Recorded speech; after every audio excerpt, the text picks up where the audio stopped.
अपने पसंदीदा शो के फुल एपिसोड देखने के लिए अभी डाउनलोड करें दंगल प्ले ऐप।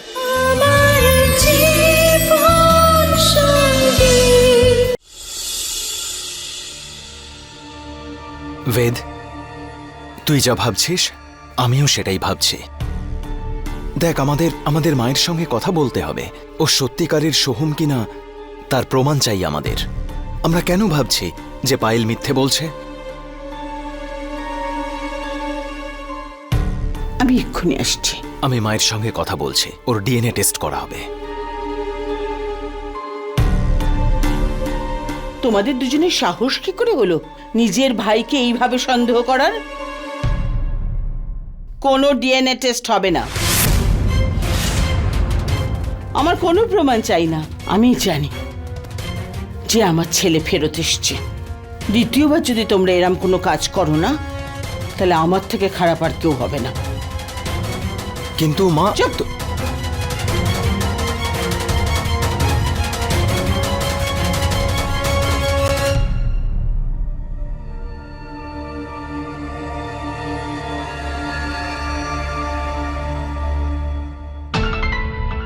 এটা এখনো চলছে, বন্ধ করে দিলাম, গরম হয়ে যাবে না হলে। সোহম, তোমার ভাইদের কথায় কষ্ট পেও না। না মা, আমি খারাপ ভাবিনি। আমি বুঝতে পারছি যদি ওদের আমার উপর সন্দেহ হয় তো তাহলে ঠিক আছে, আমি ডিএনএ টেস্ট করে ফেলছি। আমার কারোর কাছে কিছু লুকানোর দরকার আছে কি? না বাবা, না, একদম না। আমার তোর উপর এতটুকু সন্দেহ হয় না। কোনো ভালো মানুষের তল্লাশি নেওয়া হলে লোকে তাকে চোর ভাবে। বলতে দে ওদের যা খুশি। তুই যা বাবা, তুই তোর কাজে যা। যা।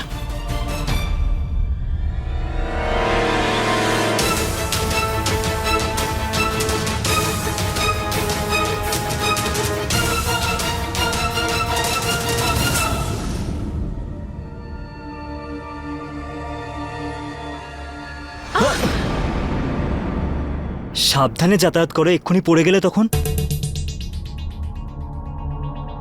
আর তুমি অনেক উইক লাগছো। চেক আপ করাওনি নাকি তুমি এখনো? তুমি একটা কাজ করো, তুমি আমার সাথে আমার ক্লিনিকে চলে এসো। আমি তোমাকে চেক আপও করিয়ে দেবো আর বাড়িয়ে ড্রপ করে দেবো। না, আমি ঠিক আছি। ডক্টর আমি না তুমি। আমি বলছি তো, যাও গিয়ে রেডি হয়ে যাও, আমি তোমাকে ক্লিনিক নিয়ে যাচ্ছি আমি তাহলে, ঠিক আছে? আমার এমনটা কেন মনে হচ্ছে যেন ওর চোখের মধ্যে খারাপ দৃষ্টি ছিল। না না, ও এই বাড়ির ছেলে, এরকম ভাবা উচিত নয়। মা সাইলের ডিএনএ টেস্ট করানোর জন্য রাজি হচ্ছে না। তার মানে হলো আমাদেরকে কানটা ঘুরিয়ে ধরতে হবে।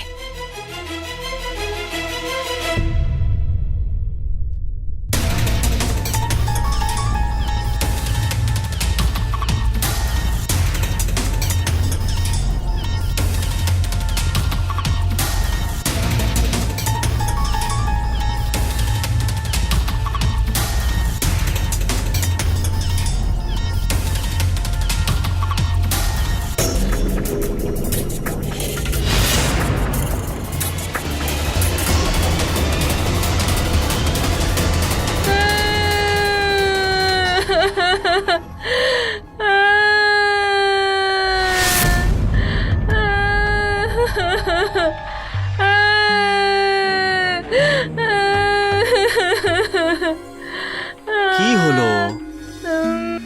আমার খেলনা ভেঙে যাচ্ছে। হ্যাঁ, তো কোনো ব্যাপার নাই, নতুন খেলনা চলে আসবে।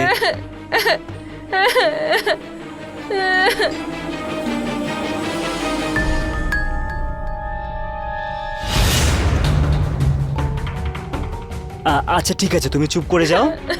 ভালো বাচ্চারা কাঁদে না, ঠিক আছে?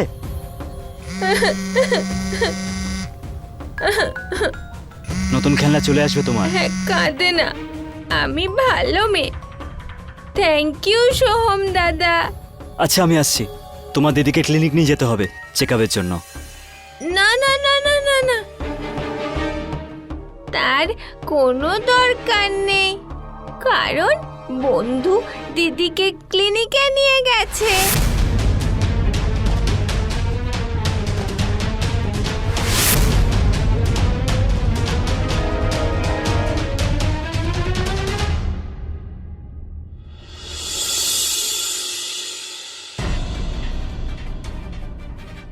সাহিল জানতে পারার আগেই ওর ডিএনএ স্যাম্পল আমি নিয়ে নিয়েছি। এবার এটাকে টেস্টিং এর জন্য পাঠিয়ে দিই। টেস্ট তো হবেই বেদবাবু, কিন্তু আমার মনে হয় যে কোমলকলি আর আমার বাচ্চাকে সাহিলের থেকে দূরে রাখতে হবে। মানে? সাহিল কোমলকলিকে খারাপ দৃষ্টিতে দেখছিল। কোমলকলি বলেছে আমাকে ও ওকে ক্লিনিকে নিয়ে যেতে চাইছিল। আমি মিথ্যে কথা বলেছি যে আপনি ওকে ক্লিনিকে নিয়ে গেছেন।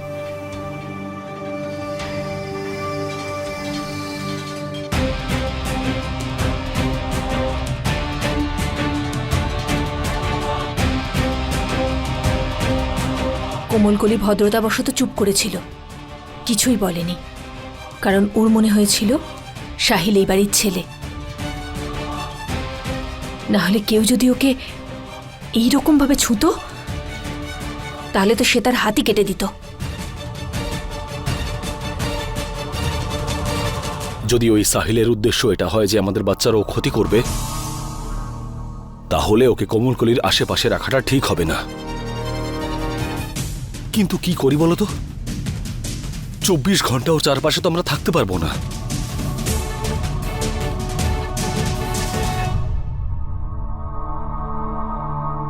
একটা উপায় আছে।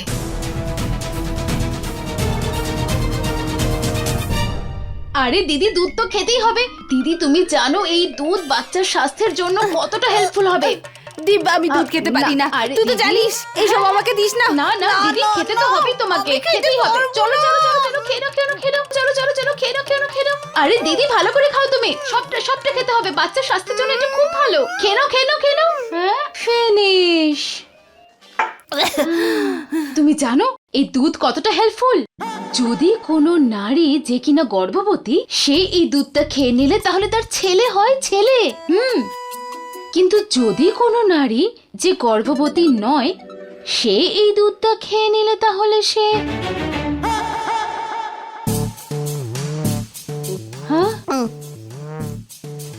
তাহলে সে কি দিব্যা? দিদি, সেই নারী না মরে যায়। হ্যাঁ দিদি, কিন্তু তোমার চিন্তা করার কোনো প্রয়োজন নেই। তুমি তো গর্ভবতী, তাই না? তুমি কেন টেনশন করছো? আরে মূর্খ মেয়ে, সর্বনাশী! কেন করলি এসব? আরে কি হলো? আরে কি হলো দিদি? এইবারে সত্যিটা সবাই জানতে পারবে।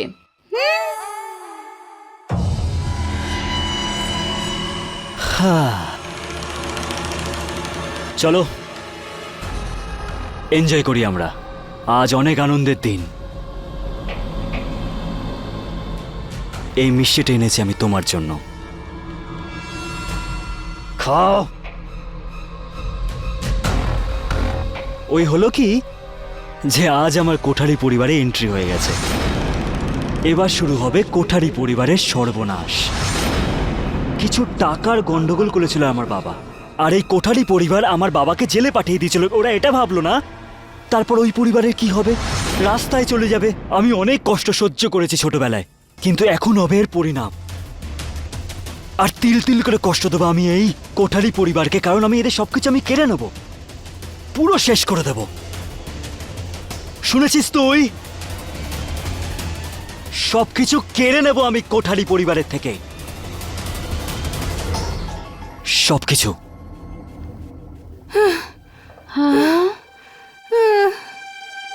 দিদি, তোমার আবার কি হলো? তুমি এরকম হাঁপাচ্ছ কেন? এই দিব্যা, আমার দিব্যি করে বল, সত্যি কথা বল। এই দুধটা খেলে যেসব তুই বললি সেসব হবে না তো? আরে দিদি, তুমি কেন টেনশন করছো? হ্যাঁ, তুমি তো প্রেগনেন্ট, তাই না? দেখো, আমিও প্রেগনেন্ট, সেজন্য আমিও এই দুধটা খেয়েছি, আর সেই জন্য তো তোমাকেও এই দুধটা দিলাম, তাই না? কেন এত টেনশন করছো? কারণ আমি গর্ভবতী নই দিব্যা। বিধির সন্তানকে যাতে আমার গর্ভে ধারণ করতে না হয় তাই আমি মাকে মিথ্যে কথা বলেছিলাম যে আমিও গর্ভবতী, বাকি কথা জানি না। হে ভগবান, দিদি এত বড় মিথ্যে, এত বড় মিথ্যে তুমি মাকে বললে? এবারে মা তোমার কি অবস্থা করবে দিদি? হ্যাঁ বলো, মা তো এতদিন এটা মনে করছিল যে ওনার 3 বউই প্রেগনেন্ট আর 3 বউই বাড়িতে সুখবর দিচ্ছে, কিন্তু তুমি তো এত বড় মিথ্যে বললে। হে দিব্যা, মাকে তুই কিছু বলিস না। হ্যাঁ, তুই যা বলবি আমি তাই করব। হ্যাঁ, তুই এক কাজ কর, তুই তো সাধু বাবাকে বলে আমাকেও এরকম একটা জড়িবুটি এনে দে। হ্যাঁ, তাহলে আমিও গর্ভবতী হয়ে পড়বো আর মায়ের কথাটাও ঠিক হয়ে যাবে। তারপর আমরা 3 জন বউ মিলে মাকে সুখবর দেবো একসাথে। বাকি কথা আমি জানি না। না না দিব্যা, আমার গন্ডগোলের দিব্যা, রাজি হ না আমার কথায়? হ্যাঁ, তুই যা বলবি আমি তাই করব। ঠিক আছে দিদি, আমি তোমার জন্য বাবার কাছ থেকে শেকড় বাকড়ও আনবো আর তোমার মিথ্যেটাও বলবো না আমি মাকে। সাবাস। কিন্তু একটা শর্তে। শর্ত? আমার শর্ত? খুব ব্যথা করছে।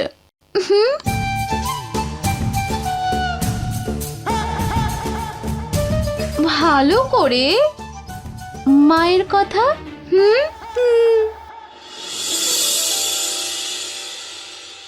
বিধি, বিধি কোথায় আছো তুমি? ধাপ্পা।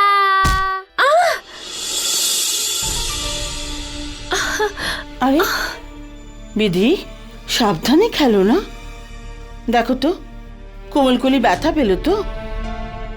না না ম্যাডাম, সেরকম কিছু ব্যাপার নয়, আমি ঠিক আছি।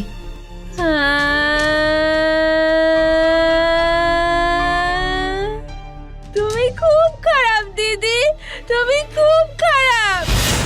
তোমার জন্যই আমাকে বকা শুনতে হলো। লুকোচুরি খেলছিলাম তো, আর লুকোচুরিতে ধপ্পা তো বলতেই হবে, তাই না? আর তুমি কাঁদতে শুরু করলে।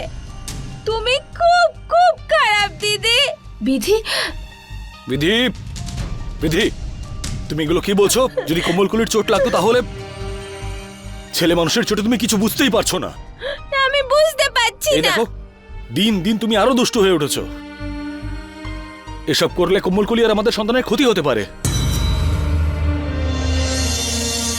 যতক্ষণ এই সন্তান জন্ম নিচ্ছে তুমি তোমার মায়ের বাড়িতে থাকবে। চলো। বাবা, এরকম হুট করে সিদ্ধান্ত নিও না। মা, সিদ্ধান্ত এখন না নিলে দেরি হয়ে যাবে। তুমি তো জানোই যদি এখন কিছু হয়ে যেত তাহলে। আর বাড়ি থেকে তো বের করছি না, ওর মায়ের বাড়িতে ছেড়ে আসছে ওকে। চলো বিধি। বেদবাবু শুনুন না, সেরকম কোনো বড় ব্যাপার তো নয়। ওকে ওকে থাকতে দিন না এখানে। আরে এটা জরুরি কোমলকলি। আর একটা কাজ করো, তুমিও চলো সঙ্গে। ওর মাকেও বুঝিয়ে দিও ওকে কি করে সামলাতে হবে। ও ভীষণ দুষ্টু হয়ে গেছে। চলো, ও জিনিসপত্র আমি পরে নিয়ে যাবো। তুমিও চলো। আর তুমি চলো। চলো। আরে হ্যাঁ ঠিক আছে, চুপচাপ চলো। বেদ, বেদবাবু, বেদবাবু আমার কথাটা শুনুন। দেখুন, বিধি একদম একা হয়ে যাবে। চলো, চুপচাপ চলো বেদবাবু। বিধি, চলো। একটাও কথা নয়।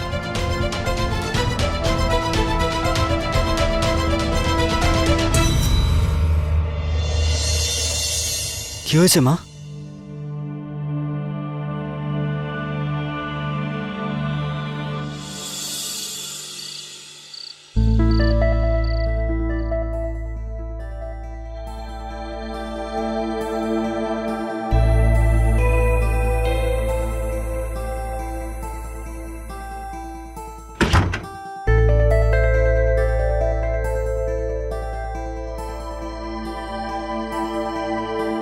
আপনার দৃষ্টিতে আমি যা করেছি সেটা ঠিক ছিল তো বেদবাবু? এইরকম অবস্থায় এটাই করতে হতো আমাকে। এতে তুমিও বিপদমুক্ত থাকবে আর কোমলও।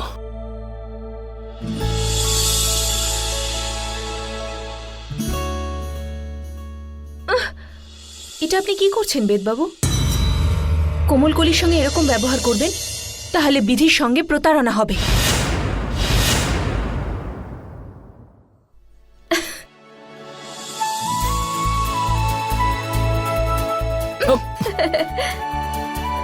দেখেছেন আমি কি সুন্দর কোমলকলির মতো অ্যাক্টিং করলাম? আপনিও কিন্তু এক মুহূর্তের জন্য বুঝতে পারেননি। এবার দেখা যাক যে ভবিষ্যতে তুমি কোমলকলি হয়ে কি কি করতে পারো। তাছাড়া তোমার আইডিয়াটা দারুণ ছিল। একটা উপায় আছে, আমি এমন কিছু করব যাতে মনে হয় কোমলকলির ক্ষতি হয়েছে। আপনি পুরো বাড়িতে বলে দেবেন যে আমার কোমলকলির কাছে থাকা ঠিক হবে না, আপনি আমাকে বাড়িতে রেখে আসবেন। কিন্তু আসলে কোমলকলি মায়ের কাছে থাকবে আর আমি কোমলকলি হয়ে বাড়িতে ফিরে আসব। এতে আমরা গোয়েন্দাগিরি চালিয়ে যেতে পারবো আর এতে কোমলকলিরও কোনো ক্ষতি হবে না, আমাদের বাচ্চা সুরক্ষিত থাকবে। কি দারুণ বললে বিধি। এই না হলে বুদ্ধির পরিচয়। আমার হবু আইএএস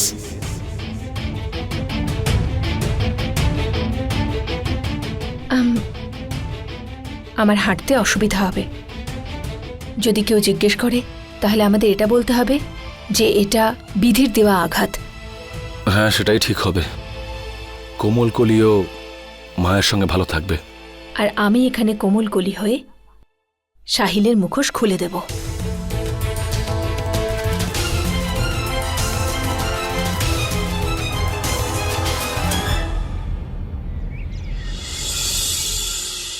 এসো বাবা,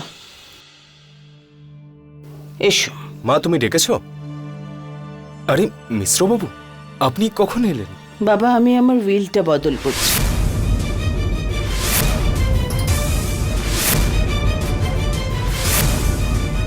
মিশ্রবাবু নতুন উইল বানিয়ে দিয়েছেন। মা, তুমি যদি এটা আমার জন্য করো তো করো না এসব। আমি ডক্টর, আমি ইনকাম করে নেব। এত বছর বাদে আমি আমার পরিবারকে ফিরে পেলাম। যে ভালোবাসার জন্য আমি কষ্ট পাচ্ছিলাম সেটা কিছু টাকা পয়সা আর জায়গা জমির জন্য হারাতে চাই না। হ্যাঁ, এটা ঠিক কথা। তুমি ডক্টর, তুমি অনেক বেশি ইনকাম করো।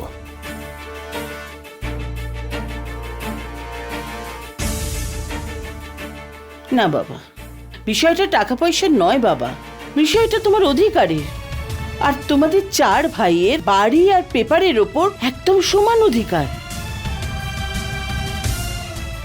মা, এই কথাটা আমরাও মানছি, কিন্তু মা এইসব কিছু একটু বেশি তাড়াহুড়োর মধ্যে হচ্ছে না? মানে এখনো এটা সম্পূর্ণভাবে প্রমাণ হয়নি যে ওই সোহম দাদা। বেদ, আমি তো তোমাকে অন্যদের থেকে আলাদা ভাবতাম যে তুমি টাকা পয়সা আর জমি জমা নিয়ে একদম কিছু ভাবো না, কিন্তু তোমার মনেও ভয় দেখা দিচ্ছে। তাও শুধু এই জন্য যে আমি সম্পত্তি ভাগ করে দিচ্ছি। না মা, মা তুমি আমাকে ভুল বুঝছো। আমি আমার সম্পত্তি 4 ভাগে ভাগ করব, আর সেই বিষয়ে আমি তোমাদের কোনো মতামত দেওয়ার জন্য এখানে ডাকিনি, বরং তোমাদের আমার সিদ্ধান্ত জানানোর জন্য ডেকেছি।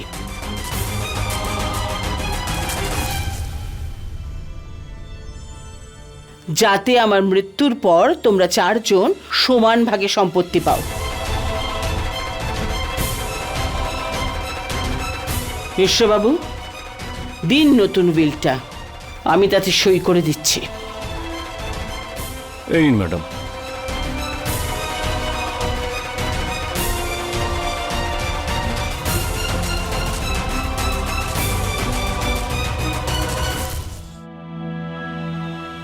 করো না মা।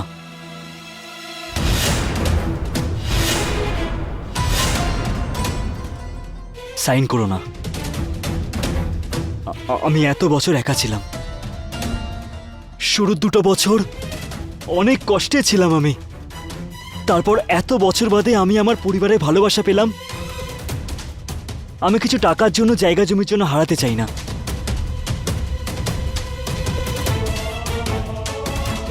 আর এমনিতেও আমার ভাইয়েরা এখন আমাকে বিশ্বাস করেনি, তাই আমি চাই যে আগে ওরা বিশ্বাস করুক যে হ্যাঁ আমি ওদের সোহম, তারপর তোমার মনে হলে ভাগাভাগি করে দিও। আমি তো এটাই চাই যে সেটারও দরকার যাতে না হয়। নিজের অধিকারের জন্য আমার পরিবার আমার ভাইদের ভালোবাসাই যথেষ্ট।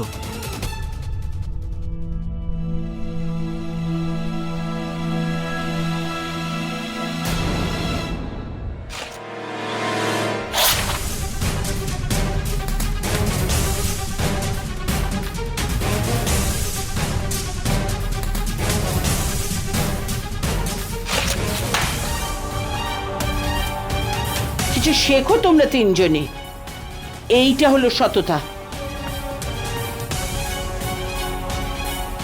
এই হলো পরিষ্কার মনের কথা। কিছু শেখো তো তোমরা তিনজন। বিশ্ববাবু ক্ষমা করবেন আমাকে, আমার জন্য আপনি এতটা হয়রান হলেন। এই নিন। আরে না না, কষ্টের কি আছে? আমি আপনার সঙ্গে পরে কথা বলবো। এসো সোহম, এসো বাবা, এসো।